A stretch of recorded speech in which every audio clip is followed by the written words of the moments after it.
کوئی غیر مسلم بھی اس کے کام آ سکتا ہے اور آ جاتے ہیں، اور ایسے غیر مسلم بہت ہیں جو مسلمانوں کو ایسے مواقع پر ان کی امداد بھی کرتے ہیں، تعاون بھی کرتے ہیں، مال بھی خرچ کرتے ہیں، بیماروں کا علاج بھی کراتے ہیں، نئے کپڑے پہناتے ہیں، سردیوں میں کمبل بھی تقسیم کرتے ہیں اور بیماروں کو دوائیں بھی دیتے ہیں۔ بہت سارے کام سپاہی کام ٹھیک ہے، تھوڑے دن میں انسان کا قلب رکھتے ہیں اور وہ بھی بیماروں کے کام آتے ہیں، کوئی نئی بات نہیں ہے۔ اور ایسے پاکیزہ قلوب رکھنے والے اب یعنی بہت میں آپ سے عرض کرتا ہوں کہ پھر یہ مسلمان کا کمال نہیں ہے صرف کہ وہ کسی مسلمان مصیبت زدہ کے کام آ جاتا ہے، یہ کام غلطی بھی کرتے۔ میں نے جو حدیث عرض کی ہے یہ ساری مسلمان کے عادت کی طرح ہیں، میں اس حدیث سے یہ اگلی بات یہ کہنا چاہتا ہوں کہ اس سے بڑھ کر ذمہ داری ہے مسلمان کی کہ اگر دنیا کے کسی کونے میں کوئی مسلمان نعوذ باللہ اسلام سے پھرتا ہے یا نعوذ باللہ ابھی ایک گھر میں ایک چھوٹی بچی کے انگلی دروازے میں پڑ گئی، ڈاکٹر نے کہا یہ انگلی کاٹی پڑ گئی، اس آدمی کے کرنے میں سارا گھر ہو رہا تھا،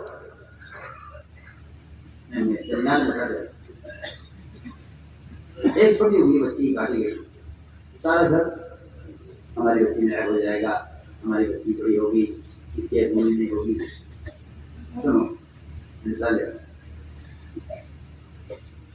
اس ایک عضو کے کٹنے پر پورا گھر ہو رہا ہے۔ اگر مسلمان عالمی سطح پر اپنے آپ کو اس حدیث کی وجہ سے ایک جسم یقین کرے تو میں کہتا ہوں کہ ایک مسلمان کا کسی اپنے مرتد بنا یہ اس کو اس سے زیادہ غم ہونا چاہیے کہ ہمارا ایک عضو کٹتا ہے۔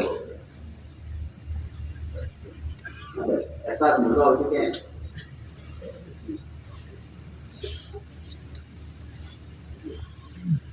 ایک آدمی مرتد ہوا کے زمانے میں انہوں نے فرمایا اللہ اطعمتہ رغیف، ارے تو نے اسے گھی کی روٹی کیوں نہ کھلائی اور تم سے پراٹھے کھلائے ہوتے تو مرتد کیوں ہوتا؟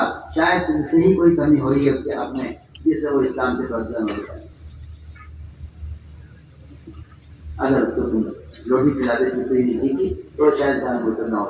یا تمہوں نے فرمایا مرتد ہونے والے کے علاقے کے لوگوں سے فرمایا کہ وہ مرتد اس لیے ہو گیا کہ شاید تم نے اس کا اکرام نہیں کیا۔ تو میں عرض کرنا چاہتا تھا ایک بات، یہ حدیث جو میں نے بیان کی ہے، اس حدیث کے یہ دو رخ ہیں۔ اس حدیث کا تقاضا یہ ہے کہ مسلمان کے جانی اور مالی نقصان سے ہی متاثر ہو اور اس سے زیادہ بڑھ کر عرض کر رہا ہو کیونکہ جانی مالی نقصان وقت کی ہے، ابدی یہ نقصان آخرت کا ہے۔ اگر کوئی مسلمان کوئی فریضہ ضائع کرتا ہے تو دنیا کے مسلمانوں کو اس کے اس فریضے کے ضائع ہونے پر اس طرح متاثر ہو رہے ہیں۔ یہ حدیث کا میں نے دوسرا مفہوم عرض کیا ہے، ٹھیک ہے۔ دوسری روایت ہے جس نے فرمایا کہ سارے مسلمان ایک کشتی کے سوار ہیں، اس میں اگر کوئی آدمی سوراخ کرے گا تو اگر اس کا ہاتھ میں پڑے گا سب کے سب غرق ہو جائیں گے۔ یہ دونوں روایتیں ملا کر آپ بول دیجیے تو صرف مسلمان کا مسلمان کے دنیاوی کاموں میں کام آ جانا، یہ دنیاوی تقاضوں کو پورا کر دینا، یہ کوئی کمال نہیں ہے۔ اصل تقاضا اس کا ہے کہ مسلمان کی بے دینی سے اور مسلمان کے فرائض سے ضائع کرنے سے اسی طرح متاثر ہو جس طرح ایک آدمی کے اپنے بدن کے کٹنے سے اس کا بدن متاثر ہوتا ہے، یا بدن کے ایک آدمی کی بیماری کا اثر پورے بدن پر پڑتا ہے۔ آیا فلاں علاقے میں فخر آ گیا ہے، ان کے بچے لیے کوئی انتظام ہے؟ فرمایا ابوبکر عمر تم نے کہا یہ بیٹھے ہوئے انہیں موقع اچھا لگا، انہوں نے فوراً اپنے پاس سے سونا نکالا آپ کے لیے، آپ نے پیش کیا اور ایک آدھی سونا لیے اور مسلمانوں کی مدد کر دی. تو میں نے بھی کہا تھا کہ مسلمان کی مدد ہم کیوں کر دے گا؟ مسلمان کی مدد غیر مسلم بھی کر لے گا، مگر غیر مسلم اسلام کی مدد نہیں کرے گا. اسلام کی مدد سے مسلمان ہی کر سکتا ہے. میں بہت کام کی بات آپ کو کہہ رہا ہوں. یہ جو آج کل ایسے مادہ کے لوگ بچے بنا دیتے ہیں، مدرسے بنا دیتے ہیں اور جو ہے پانی کی کنویں اور پانی کی گاؤں لگوا دیتے ہیں، یا بیمار کے اسلام بجلی کا بنا دیتے ہیں. اللہ نے مان دیا ہے، وہ سمجھتے ہیں ہم نے کام پورا کر دیا کیونکہ ہم نے مسلمانوں کی ضرورت کا انتظام کیا ہے. میں آپ صاحب سے بات کرتا ہوں کہ ایسا کوئی بھی ایسا کام کرنے والا اگر وہ مسلمان کو اللہ کے فرائض پر لانے کی کوشش نہیں کر رہا ہے، سنو میں کچھ کہہ رہا ہوں، اگر مسلمان کو اللہ کے فرائض پر لانے کی کوشش نہیں کر رہا ہے تو یہ مسلمان کی مدد کر رہا ہے جس کے لیے اسلامی شرط نہیں ہے، جس کے لیے یہ مسلمان کی مدد، یہ مسلمان کی مدد کر رہا ہے جس کے لیے اسلامی شرط نہیں ہے. غیر مسلم یہ کام کرتا ہے. مسلمان ایک غیر مسلم مسلمان کی مدد کر سکتا ہے لیکن اسلام مدد نہیں کرے گا. اسلام کی مدد تو مسلمان ہی کر سکتا ہے. مسلمان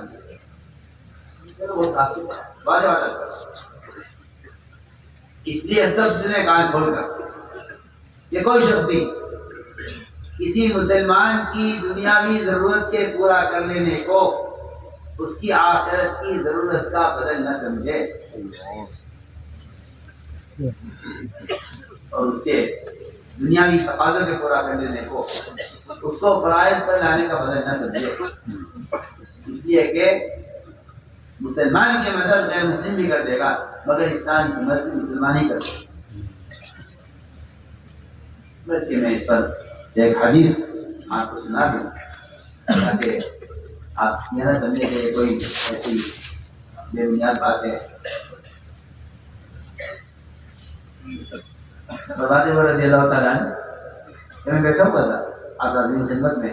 ایک صاحب آئے، آ کر سوال کیا یا رسول اللہ، اگر میں مدینہ منورہ میں رہ کر 6000 سونے کی اشرفیاں مدینہ منورہ میں رہ کر کسی خیر کے کام میں خرچ کر دوں تو کیا یہ میرے اللہ کے راستے میں نکلنے کا بدل ہو جائے؟ یہ میں نہ نکلوں گی بات میں نہ نکلوں دعوت اللہ کے لیے، لیکن میں اپنے مقام پر یہ 6000 یہ 6 جو ہے 1000 سونے کی اشرفیاں یہ میں کسی کالے خیر میں خرچ کر دوں تو کیا ہے میرے اللہ کے راستے میں نکلنے کا بدل ہو جائیں گے؟ آپ نے فرمایا جو شخص اللہ کے راستے میں نکلا ہوا ہے دعوت اللہ کے لیے، وہ فرمایا کہ جو اللہ کے راستے میں نکلا ہوا ہے اور سو رہا ہے اللہ کے راستے میں تو اس سے افضل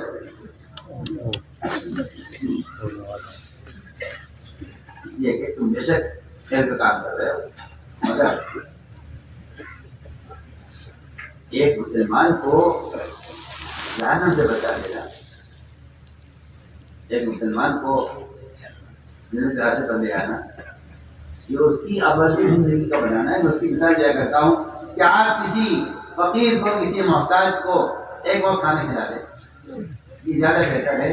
یا آپ اس محتاج آدمی کو کوئی دکان کر کے دے دیں، آپ 2-4 دکان خرچ کر کے اسے دیکھ کر یہاں لے لو اور آپ دکان لو، یہ مان لو، زیارت کرو، وہ بھی پڑے گا، اس کا خاندان پڑے گا. میں کہتا ہوں آپ کسی کو کوئی زمین ہدیہ کر دو، جی فقیر کو ایک موٹر کھانے کھلا دو، بتاؤ کون سی زیادہ بہتر ہے؟ آپ اسے ایک زمین دے دیں زراعت کے لیے کہ تم اس سے کھیتی کرو، اپنے خاندان کو ہمیشہ کے لیے پالو، یا صاحب ایک موٹر کھانے کھلا دیں. ان دونوں میں کون سا زیادہ بہتر ہے، کون سا زیادہ دیر پا ہے اور کون سا زیادہ مجاہدے کو قربانی کا بتائیے؟ آسان بات ہے. آپ کسی انسان کی وقتی طور پر اس کی دنیا بنا دیں، یہ اس کی آخرت کے مقابلے میں ایک لقمے کی بھی حیثیت نہیں رکھتی. وہاں کی روح ابدی ہے، وہاں کا عذاب ابدی ہے. یہ میں تاکید کر رہا ہوں کہ لوگوں کے ذہن میں یہ بیٹھ گیا ہے کہ مال خرچ کرنا جان خرچ کرنے کا بدل ہے، نہیں ہو سکتا. شریعت میں نہیں ہے، شریعت میں نہیں ہے، شریعت میں نہیں. شریعت نے جانی قربانی کو ماتوں کو بدل دیا ہے. روزہ اور نماز سب پر فرض ہے، فقیر ہو یا فقیر ہو یا بادشاہ ہو، سب پر فرض ہے. زکات ہے، سب پر فرض نہیں ہے، اس کے لیے مال ہے اس کا ہے تو حج و زکات فرض ہے. ورنہ مالی قربانی سب پر فرض نہیں ہے، جانی قربانی سب پر فرض ہے، نماز اور روزہ. سالہ نے آپ کو مال پیش کیا، آپ نے اس غیر مسلم کے مال کو لے کر ان پر خرچ کیا اور اس کو قرض کے طور پر ہم 15 تاریخ میں آپ کے لیے دیں گے. وہ تاریخ آ گئی. اس تاریخ کے آنے سے 3 دن پہلے آپ سے حاصل تو خیر نہیں تاریخ پریشان کی باقی ہے. اس لیے کہ حضور اکرم صلی اللہ علیہ وسلم وعدے کے بڑے پکے اور بڑے پابند. نبوت سے پہلے بھی آپ نبوت سے پہلے بھی وعدے کے ایسے پکے تھے. اس زمانے میں جو اللہ فرمائے مسلمان وعدہ خلافی ایسا مشہور ہو گیا ہے. آدمی سوچتا ہے کہ معاملہ کسی ویسے کر لوں، کیا کروں، یہ نہیں وعدہ تھوڑا نہیں کریں. حدیث آتا ہے کہ مذہب کا فرق، میں حدیث کا عمر کروں، مذہب کا فرق مجھے میرا حق دکھا دے گا. بہت عام بات ہے، حدیث کا عمر کروں. اگر ایک یہودی ہے، نصرانی ہے، تو یہ اس کا مذہب میرا مذہب الگ ہے، تو وہ شاید مذہب کا فرق میرا حصہ اور میرا حق مجھے دکھا دے. لیکن خبر نہیں میرا مذہب کا آدمی وہ میرا حق دلوائے گا نہیں دلوائے گا.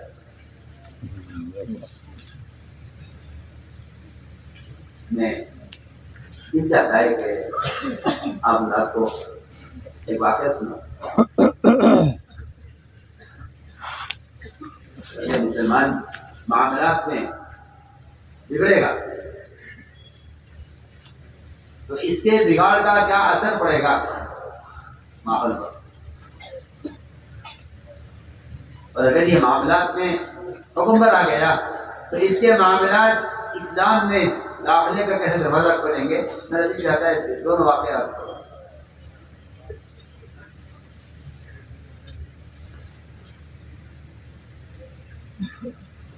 ایک صاحب نے بیان کیا کہ ایک نصرانی میرا دوست تھا، بچپن سے برابر کرتا بالکل ایک بیمار نہیں جسے میرا کہ بچپن سے ساتھ رہے، ساتھ پڑھا، ساتھ رہے، روزہ نہ کرنے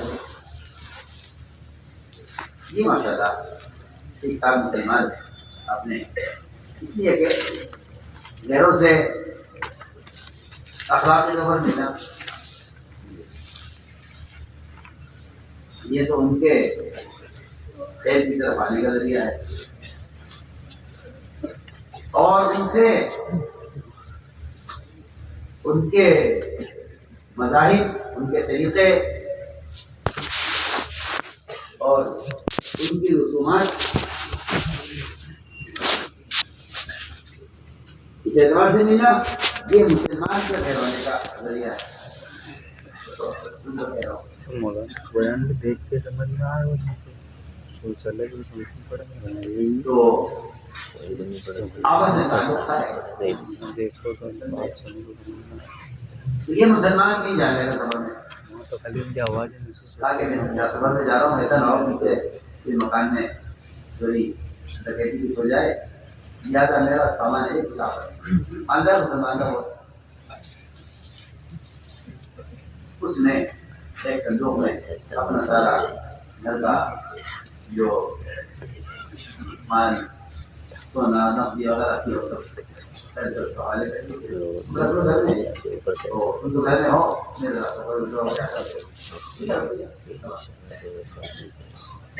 سفر سے واپس آیا آتی ملاقات کی اس سے کہ بھائی وہ ہمارا سامان دے سکتے وہ مالی جتنی تھی اس کی نیت خراب ہو گئی کہ وہ میں آپ کے پاس صفائی کیا تھا آپ کی وجہ سے ملاقات نہیں ہوئی آپ کے پاس کوئی سامان نہیں ہے یہ بڑا پریشان ہوا خوشامد کی یاد دلایا وہ مانتے ہیں دیا اس کے سن میں کچھ نہیں آیا یہ گیا اس کے پادری کے پاس ہوا ہے اور آپ نے کر سکتے قلم اٹھایا کاغذ اٹھایا کچھ لکھا اس میں اور بند کر کے لفافے میں رکھا یہ مسلمان کو لیا کہ اس کو آپ پڑھیں گے نہیں آپ اس کو پڑھیں گے نہیں یہ چیز بند کر دیں گے لے جا کر اس کو دیا دوست کو اپنے پڑوسی کو پڑھا پڑھ کے پڑھا پڑھ کے بیٹھے میں گیا اس کے گیا فوراً لوگ اٹھا کے لایا اس کا امان اس کو عادت کی کہ میں اپنی معاف کرنا اس کا غلطی ہو گئی ہے یاد سے عمل جانا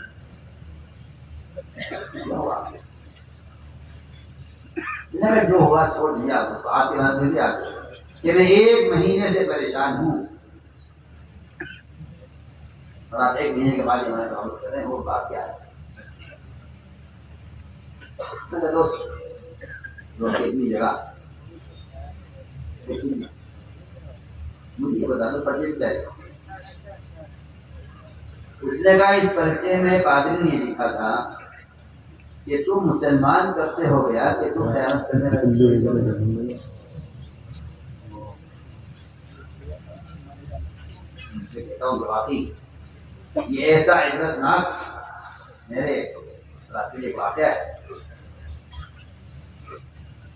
کہاں وہ زمانہ تھا یہ جسے معاملہ کرنا ہے مسلمان سے معاملہ کرنا جسے معاملہ لے کرنا ہے مدینہ بڑا چلا جائے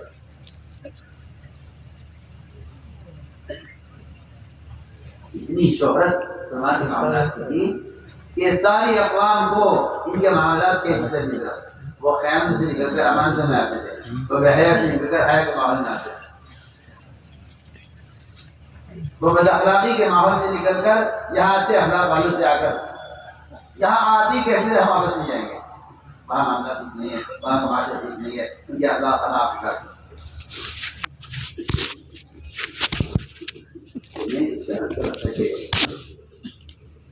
آپ وعدے کی پورا کرنے والے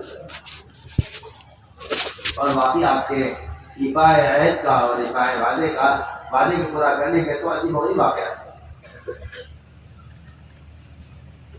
پہلے کر دیتا ہوں کہ غزوہ بدر تھا اور بدر کا غزوہ وہ ایک ایسا تاریخی غزوہ ہے جس میں پوری کمٹ ہوگی اس غزوے میں جو آپ روانہ ہو گئے تو 2 صحابہ کو راستے میں مشرکین نے بیٹھے آپ دیکھیے وعدہ وفائی دشمن کے ساتھ وعدہ پورا کرنا دشمن کے ساتھ جبکہ دشمن کے ساتھ تو دھوکہ چلتا ہے کیونکہ وہ بھی دھوکے سے آپ کو کرنے کی کوشش میں الحرب وقت مسلم کو بولا ہے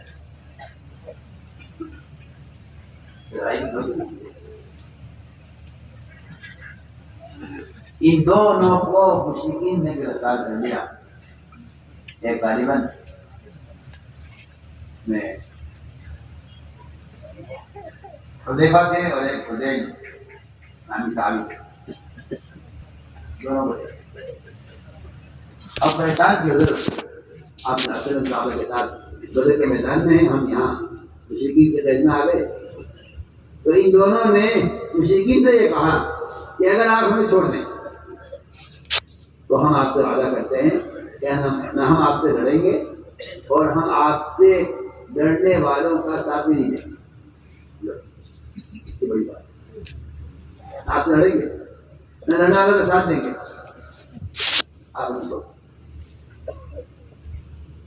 روایت میں ہے کہ انہوں نے مسلمان کی وعدہ وفائی پر ایک دوسرے کو اتنا یقین تھا کہ انہوں نے وعدہ مسلمان کو وعدہ وفا کھا کر مشرکین ان کو چھوڑ دیا. دشمن اپنے دشمن کے وعدے کا یقین کر رہا ہے کہ ہم مسلمان وعدہ نہیں چھوڑ دو. ان دونوں کو چھوڑ دیا. یہ دونوں بڑے خوش کے پاس آئے. مجھے کہا رہے گئے تم دونوں کہ اللہ ہمیں کوئی راستے نے پکڑ لیا تھا ہمیں کفار نے اور ہمیں پیش کر دیا تھا. ہم ان سے یہ وعدہ کر کے چھوٹ آئے اور انہوں نے اس وعدے کو چھوڑ دیا ہے. اب ہم آپ کے ساتھ چلیں گے میدان میں لڑنے کے لیے. تو میں دونوں یہاں بیٹھ جاؤ تم حضور شریف نہیں ہو. بدرین جن کا مقام یہ ہے اللہ نے فرمایا کہ بدرین کے بارے میں فرمایا کہ جو چاہو کرو تو پہلے بدر اللہ تمہیں معاف کرے. بدرین کا مقام ہے. لیکن آپ نے فرمایا تم دونوں بدر میں شریک ہو گئے. یہاں بیٹھ جاؤ. بہت بڑے وہ دونوں صحابی کیوں ہمیں آپ اس بڑی خیر سے فرمائے گا نہیں. تم نے وعدے کیا ہے مشرک سے, مشرک کے وعدے کو پورا کیا. چنانچہ یہ حذیفہ اور حذیل یہ دونوں بدر میں شریک نہیں ہوئے. اس لیے کہ آپ صلی اللہ علیہ وسلم خود بھی وعدے پورا کرتے تھے, اپنے صحابہ کو بھی وعدہ وفائی پر اور عہد کے پورا کرنے پر آپ صلی اللہ علیہ وسلم اپنے صحابہ کو یہ اچھے طریقے سے ہدایت کروائی. آپ صلی اللہ علیہ وسلم وعدے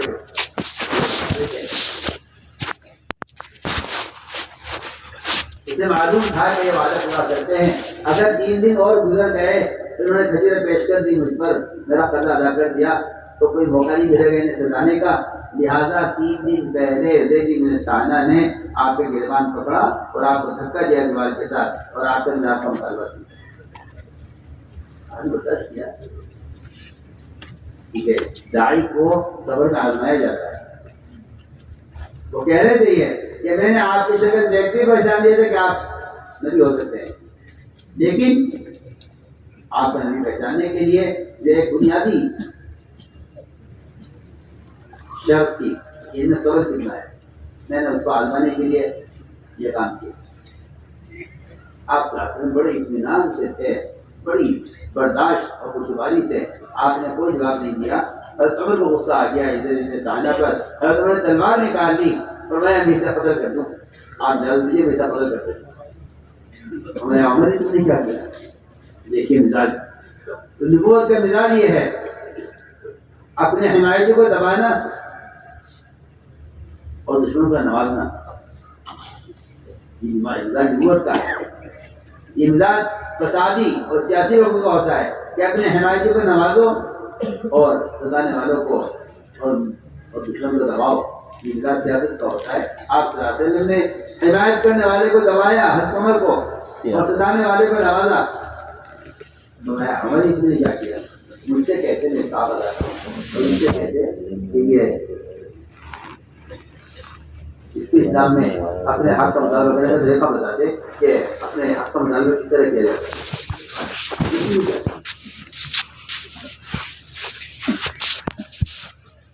میں جواب لے جاؤ. ان کو کھجوریں دینا, ان کا قرضہ ادا کرنا اور ان کو 70 کلو کھجوریں اس کے علاوہ مزید ہے. آپ کا حکم تھا, اس کو قرضہ دے دیا. جب قرضہ ادا ہو گیا اور کہا انسان کے علاوہ قرضہ ادا ہو گیا ہے, 70 کلو کھجوریں زیادہ دی. کہا کہ یہ زیادہ کیوں دے رہے, عمل میرا تو حق پورا ہو گیا ہے. میں نے آپ کو تلوار سے زندگی سے قتل کی, میں نے زیادتی کی کیا اس زیادتی کی وجہ سے مجھے اللہ نے حکم دیا ہے. میں کہا کرتا ہوں احسان کے 3 درجے ہیں. احسان کے 3 درجے ہیں. احسان کے 3 درجے ہیں. پہلا درجہ احسان کا اور سب سے ادنا اور گھٹیا درجہ جو میں کہنا چاہتا ہوں جس کو ادوار کا مسلمان سب سے بڑا درجہ سمجھتا ہے احسان کا، وہ سب سے ادنا درجہ احسان کا یہ ہے کہ آپ اپنے محسن پر احسان کریں. جیسا میں اکرام مسلم رکھا ہے، اکرام محسن نہیں کرنا ہے. تو میں ایسے مسلم کا اکرام کرو کہ اس نے پہچانتا نہیں، جانتا نہیں، ان سے ملا نہیں، کہ اس کو اکرام نہیں کیا. تم ایسے مسلم کا اکرام کرو. میں نے کیا کہ محسن کے احسان کا بدلہ لینا یہ تو آپ کے دن آپ کا واجب ہے، ضرور کمانی. یہ احسان کا ادنا درجہ ہے. احسان کا درمیانہ درجہ یہ ہے کہ آپ ایسے شخص پر احسان کریں جس کو آپ جانتے بھی نہیں، پہچانتے بھی نہیں، اور اس نے کبھی آپ کو نہ کبھی سلام کیا، نہ کبھی آپ کے غم میں شریک ہوا، آپ اس کا احسان کریں. یہ احسان کا درمیانہ درجہ ہے. اور سب سے اعلیٰ درجہ احسان کرنے کا یہ ہے جو محمد صلی اللہ علیہ وسلم کا درجہ احسان ہے کہ آپ ستانے والوں پر احسان کریں. ستانے والوں پر میں کہتا ہوں آپ سے کہ امت جو بنی تھی وہ ستانے والوں پر احسان کرنے سے بنی. امت جو بنی ہے ستانے والوں پر احسان کرنے سے امت بنی ہے. آپ صلی اللہ علیہ وسلم کے وہ واقعات غور کریں جس سے آپ صلی اللہ علیہ وسلم غیروں کی اذیتوں کے بدلے میں آپ کا اکرام، سخاوت اور غیروں کے لیے آپ کی زندگی کے وسعت اور بڑھ جاتے ہیں اور بڑھ جائے گا.